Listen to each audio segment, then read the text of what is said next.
বৃষ্টি হলে বলতে হয় আল্লাহুম্মা সাইয়্যিবান নাফিআ, মানে আল্লাহ কল্যাণকর বৃষ্টি দিন, মানে যে বৃষ্টি কল্যাণ বয়ে আনে।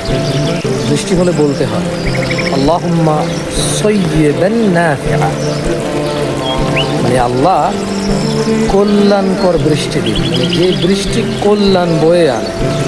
বৃষ্টি হলে বলতে হয় আল্লাহুম্মা সাইয়্যিবান নাফিআ, মানে আল্লাহ কল্যাণকর বৃষ্টি দিন, মানে যে বৃষ্টি কল্যাণ বয়ে আনে। বৃষ্টি হলে বলতে হয় আল্লাহুম্মা সাইয়্যিবান নাফিআ, মানে আল্লাহ কল্যাণকর বৃষ্টি দিন, মানে যে বৃষ্টি কল্যাণ বয়ে আনে। বৃষ্টি হলে বলতে হয় আল্লাহুম্মা সাইয়্যিবান নাফিআ, মানে আল্লাহ কল্যাণকর বৃষ্টি দিন, মানে যে বৃষ্টি